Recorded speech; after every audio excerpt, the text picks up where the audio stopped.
Yeah, it's been a long but exciting process so far. We started off with several thousand prospective, draft prospects this year. We've weaned it down to about 155 on our draft board right now. So our coaches, our scouts, they've all done an excellent job just digging and going through, the whole process with these guys through the fall, through the spring, through Zoom meetings. We've had 75, Zoom meetings to this point. We'll have more this next week. Our scouts have made all the calls. Any player on our board, they've reached out, made the phone calls, got the background. So we can't thank the coaches and the scouts enough for their work. We're excited. We feel like we're prepared. Again, 155 players out of that entire class, and we're excited about what they can help us, how they can help us. All right, first question, let's go to Phil Orban. Hey, this question's for Scott. Scott, I'm wondering if there's something in particular that you take from your time in Seattle, whether that's how the draft room is going to run, whether that's how you kind of organize your list of players. What's kind of the one thing that sticks out that you're bringing here from Seattle? I think the one thing that really stood out is we have to know who the player is. Who is he as a person? Who is he as a competitor? And really, how does he fit our team? And, we find out who these guys are through our scouts, through all our contacts in college, and then what the fit is for our team. We really sit down with our coaches. We've had several meetings with them, and we don't care where they're getting drafted, what the projections are. It's really about how they fit our team, and that's what drives the value for us. So really, it starts with finding out who the person is. That's the most important part, and then through the process, how they fit our team. Let's go to Bridget Condon, followed by Josh Graham. Hey, this question is for Scott. Do you take what happened in Seattle, the experience there, especially in 2012 when you guys had a couple of quarterbacks and you still went ahead and drafted Russell Wilson? Do you take that experience to draft night if pick number 8 comes up and the right quarterback is on the table, even though you guys have Teddy, you have Sam? Are you using that to lean on what happened there in what you might do come draft night? Sure, I think you always learn from experiences you have. And it just doesn't, relate. It's not just quarterbacks; it's every position. I believe in bringing in the best players that can fit your team, create competition, and upgrade your roster. So, whether it's a quarterback, a corner, it doesn't matter. It's just how do they fit our team? What's the path for success, and what's our plan for them? And just one quick follow-up. You talked about guys fitting your team in these Zoom interviews and talking with them. That's the most important part for you. Is there one specific quarterback that you feel like fits your team best out of those top 5 guys that everyone's talking about? Yes. Can you share? No. No, there's actually several of them that we're excited about, just like there's several players, but we're not going to get into exactly who. Thanks. I've got one for Scott and one for Matt. Scott, I think it was your introductory presser. You said in most drafts, there's a certain level of player that drops off at 14, 15, or 16. Do you think that's true with this draft? And how does that impact your thinking if teams are interested beyond 15 and trading up to 8? Yes, it's right in that range. It seems like that every year between 15 and 19, and it's right in that range once again this year. And then beyond that, it's a really strong second round, like kind of the next 30 to 40 players. It's a really good group, but there is a drop-off, and it seems to be consistent every year, and it's the same this year. And Matt, we heard Nick Sirianni talking yesterday. He's had to get creative with ways to get to know players. He even talked about seeing how competitive they are by playing rock, paper, scissors. I'm interested, what are some ways you've used the virtual element of things to try and get to know players when you're not able to be as close to them as you'd like to be? I just talk to them. I saw that what Nick said. It's interesting. I haven't done anything like that. To me, the tape drives who they are. Their measurables and traits drives who they are. What people say about them, I think, is really key. I think when you treat people well, people in the building, we're excited to talk about you. And then as I've talked to guys, I'm leaving here and going back down and doing another Zoom call. I have some tomorrow too. I like to ask everything from, if you could, if you're on a desert island, you can only listen to one artist. What would it be? To who your favorite player was growing up. I think you find out a lot about guys. But at the end of the day, what they put on tape in college is the most important thing to me in terms of, the way that they play the game. What would that song be on the desert island for you? It's usually just one art. I say one artist, so you can listen to everything that they play. And for me, it would be Dave Matthews. All right, let's go to David Newton, followed by Josh Klein. Yeah, Scott, there's been a lot of speculation about you trading back, and because of your history, I guess, at Seattle with the Seahawks trading back. Can you say how many teams you've talked to about trading back? We've talked to several actually already. I'd say at least 5, all in different parts of the draft, and there'll be a lot more calls this week. And yeah, we're very open to moving back. We're open to picking. It just depends on how the board falls, those first 7 picks in front of us. And no follow up. I wanted to ask you, several players that could be there for you opted out this year. Explain how the process of evaluating those players that opted out for 2020 has worked for you guys, and how does that influence your decision? Sure. Well, we have to obviously go back to 19 tape. You have to figure out, we've asked them why they opt out. They all opt out for different reasons. Many of them are good reasons too, and have no problem with that. Obviously, we like to see the most up-to-date who they are this year. It makes the evaluation process a lot easier. But this is what we were dealt with, and we'll go through the process just like we usually do, and grade the tape and evaluate the player and the person. This question, I guess, is for both. Actually, I have 2. The first one is, how does of medical information, how much of a kink is that throwing into the works, and how are you getting around that? And then also your overall thoughts for both of you on which position would be the deepest in this draft class. Well, the top 150 did go to the combine this year. They had the medicals, so that definitely helps. The rest of the players that are on our draft board really have to dig in. We're dealing with virtual interviews, their injury history. We're getting all that information, but it makes it a little bit more difficult if we're not putting hands on them, if our doctors aren't seeing them in person. So we have to really make sure we're making the right decisions, really dissect their injury history, and if there's anything in doubt, it makes it difficult to take them. Deepest position. Deepest positions would be, for us, corner, tackle, receiver. Those are where our most numbers are on the draft board. Let's go to Darren Gant, followed by Steve Reed. Scott, after being on the road so long as a college scout, what's been the most unusual part of this process for you this offseason and trying to get a handle on guys when you can't get as up close as you usually used to being able to?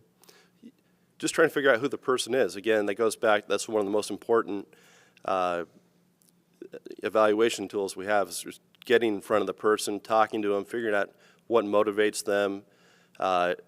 If they look you in the eye, if you can feel them as a person.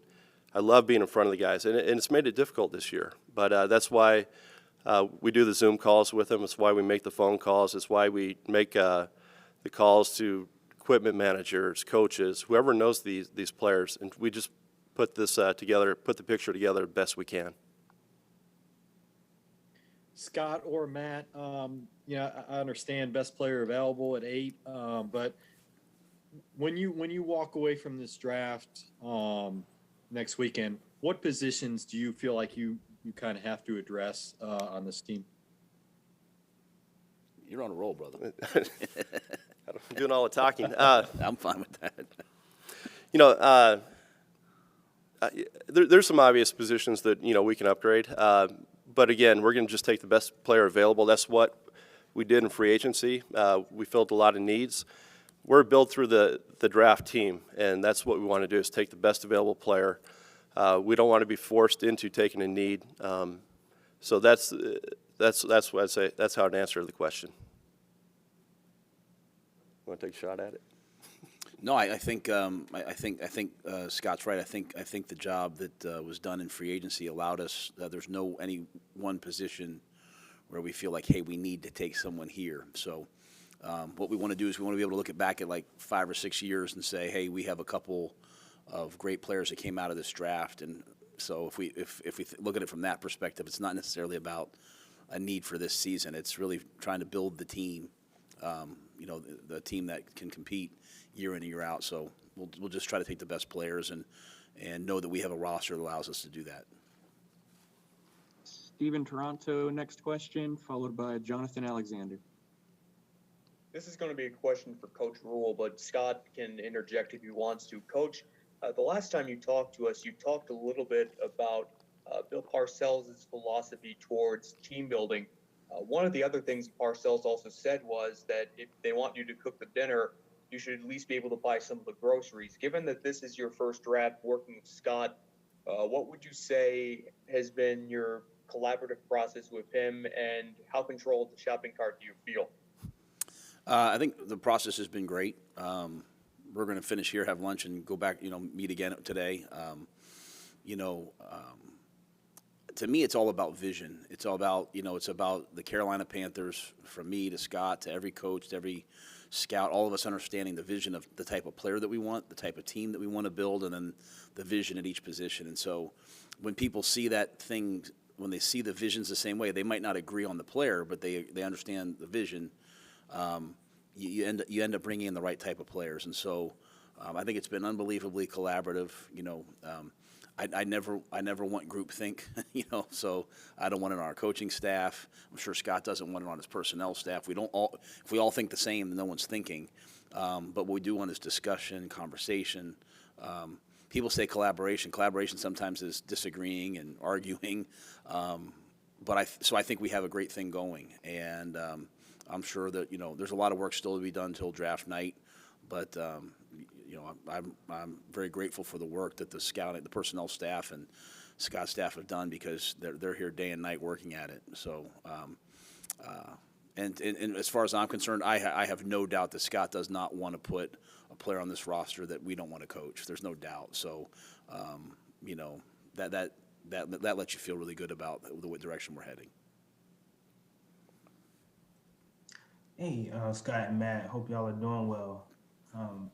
Scott, you briefly touched on this, but I'm curious, when you all, what goes into the process of weighing whether you all might trade back that number 8 or stay at 8 or do whatever else with it? What all goes into that process?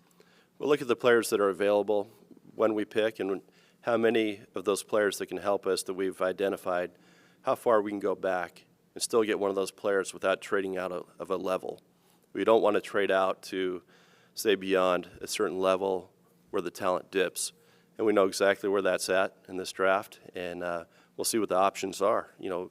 We're more than willing to listen to other teams, and if they want to offer picks and we feel like we can go back, still get one of our players that we want, yet have multiple picks to help keep building this team, that's what we'll do. Let's go to Phil Orban and then Joe Person. Hey, Matt. Last year, you had mentioned that you were so connected to the college game that you had maybe an advantage that other coaches didn't. Do you still feel like there's some kind of residual knowledge of some of these college players left over, or because you've been out for a year, that's less so this year?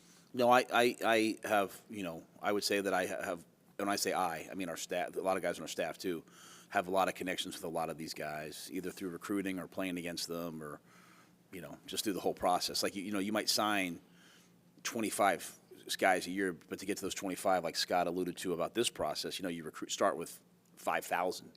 So a lot of the guys that are going through this draft, we have knowledge of or know, or like when we did the Senior Bowl, like I would sit downstairs at night and talk to guys that I had known since they were 16, 15, in some cases, Kyle Pitts, I know, is projected to go really high. I think we were the first guy that offered him a scholarship, came to our camp. So there's a lot of connections. But at the end of the day, that's just a small thing, maybe I think last year it helped us maybe a little bit in, post-draft free agency, getting a guy like Miles Hartsfield, who we remember from high school. He came in and by the end of the year was a starter for us. Those are small connections, but I think we still have them. Hey, I have two for Scott. First, will your decision on Sam's fifth-year option be impacted at all by what you do in the draft?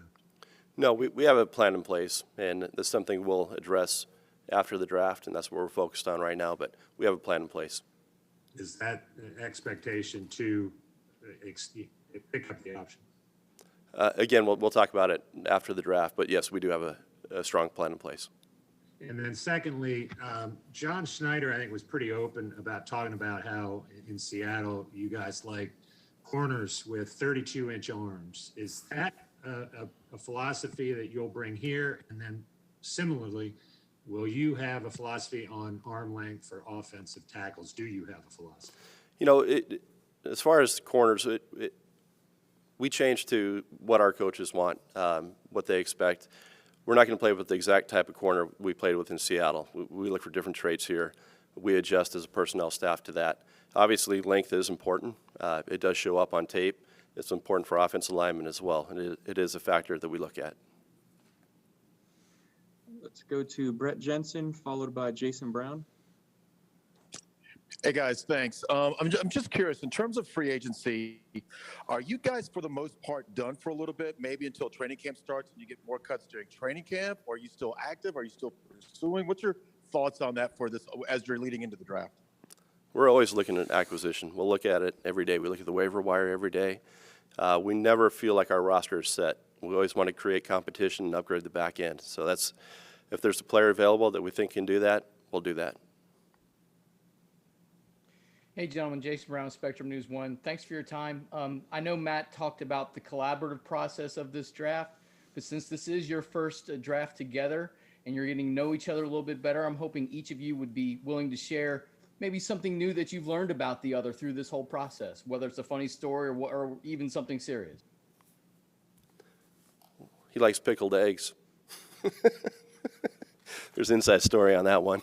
So that's one thing I've learned about him. You know, and really what I've learned about him is how good he is at personnel. You can see that the evaluator in him, the way he communicates with the scouts, the clear vision, that really helps us as evaluators, and it helps our scouts know exactly what we're looking for at each position. Our coaches are, you know, very open-minded. They're developmental-minded. You know, we talk to our assistant coaches. They can tell us exactly what they want in a player, and that makes it easy for us. The pickled eggs threw me. Besides the fact that he can sleep on any plane, that I can't. I just think he's you know, it's hard to walk in, you know, day one and everyone's kind of already there, the coaches and personnel staff.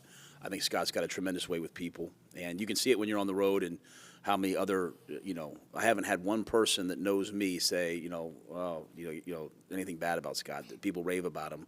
I think because he treats people well, and I think that's a really important quality to me. I think you heard me say that about players earlier. You know, I just want to be around people who treat people well, and I think Scott's ability to get along with people, to manage personalities, and also still have a really strong opinion and be the leader is unique, and I think it's something that you can see right away. Let's go to Elena Getzenberg, followed by David Newton.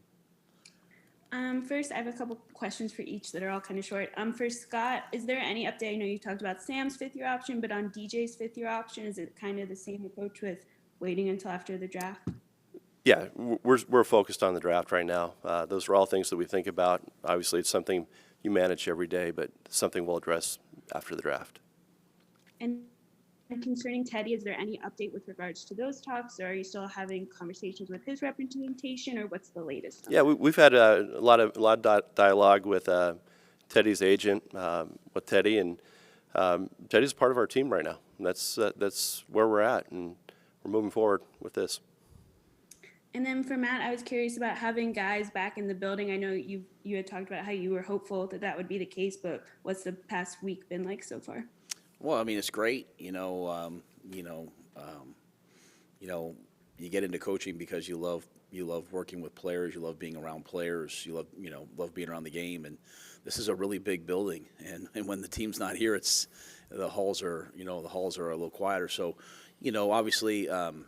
we're not around them while they lift or run. Those are the rules. But just seeing guys as they test in the morning, seeing guys, walking through, seeing guys leaving, that's fun for me. I believe in the concept of team, and to me, you build team by being around each other. And so that's for us as coaches. That's for the players. So I love having those guys there that are here. And my approach has been, it's voluntary. If you're here, great. If not, we know we trust you and support you and love you. So, but having the guys here has been really fun. And then I was just curious, is there any major difference? I know you liked working with Marty and all that, but between this year and last year, just differences between Marty and Scott, and anything you've noticed in particular this year? Yeah, I can't even comment on last year because we didn't have any draft meetings because of the situation that happened, last year. So I was saying to a couple of our scouts the other day, this is the first time I've really sat in draft meetings with them. Last year, they had their meetings, then we went to the Senior Bowl together, and then everything just kind of evaporated. So it was really just, Marty and I one-off. I worked with the coaches. So this process has been really good, just to have the coaches go in with the personnel staff, share our vision for players, and I think the process that's been really good about it has been if the coaching staff sees someone different, then the personnel people go back, and Scott and his team go back and they watch. And if we see it differently, we go back and we watch. And so there's been this kind of really healthy watch the tape process, and again, you have to have disagreement or else nothing good happens. And so I think the process has been really good, and it's just so different from last year just because of COVID.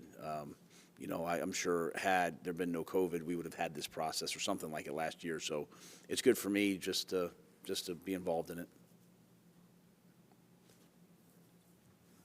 Yep, I got a couple of questions here. Scott, first for you, how many players do you have a top 10 grade on, and how's that going to make your impact your decision to trade back? Right now, we have about 16 in the first round. That's our number, and we ranked them 1 through 16 how we would take them. As far as I don't really look at it as how many are top 10 worthy. It's just we're looking more for the fit for our team. Okay. And Matt, you talked what a big advantage the Senior Bowl was to you and your staff in evaluating players. How many players do you see coming out of that evaluation that could impact this team? I don't know the exact number. I think I saw a couple of the guys that we coached in the Senior Bowl. I saw them at their pro days, and they looked significantly bigger and stronger. And it just reaffirmed for me how much the COVID and the college off season, and some of these guys, they thought the season was canceled, and all of a sudden it was on. It just reaffirmed for me how much you have to just keep working through the draft, because some of these guys they didn't have a chance to work out for 6 months, and all of a sudden now they looked great at their pro days. So, but I think there's several that are on our board, and then part of the Senior Bowl was eliminating some guys, part of it was adding some guys. But I think there were a lot of guys on that team that could on the Senior Bowl team, both sides, that could help us. And how many pickled eggs can you eat in a draft night? I don't like pickled eggs. I just want to make sure everyone understand that. We went to Fargo, North Dakota, and the people in Fargo are amazing, absolutely amazing. And where we went to dinner, they said that was one of their delicacies. That was one of their best dishes. So I ordered it, and I ate it. And you know what? If I go back to Fargo, I'm getting them again. But it was terrible. It was awful. All right, guys, we got time for 2 more. So let's go to Jonathan Jones and then finish with Josh Klein. Hey, guys, this is probably for Scott. Scott, what's the information stream been like, either with prospects and getting information on them, and then also information from other teams? What is your confidence level right now about what's going to happen in the draft from basically picks 3 to 7? Well, as far as the information, are you talking about how we acquired it throughout the season this year? The difficulties with that? Yeah, in a year so yeah, COVID. It's really hard because some schools allowed our scouts on campus, so it was a little bit easier to get it. It was more normal that way. Other schools, you couldn't even step foot on campus, and really, it was probably most of the schools right there. You couldn't walk into the building. So you have to look for different ways, and good scouts will find a different way to do it. They're not going to follow just the path of everybody else. They'll make their calls. They have their connections. That's what they rely on. That's what a good scout does. And as far as you said 3 through 7, we're always looking for intel. We talk to a lot of different people. We talk to teams. We talk to agents. We rely on our network to get the best information we can get. Nothing's 100%, obviously, but you can get a feel of how it might go.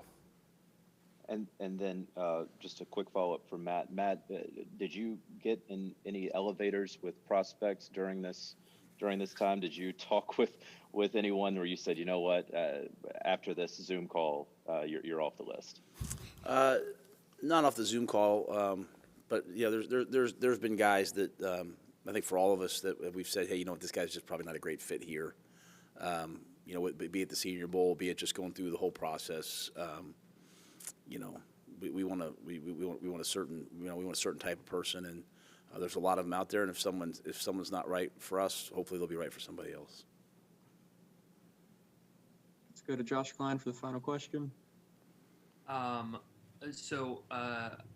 The war room this year, what is the war room going to look like? I know last year everybody was separate, and have you guys gotten a chance to see what the Rams are doing out there in LA? And are you a little bit jealous? That is interesting.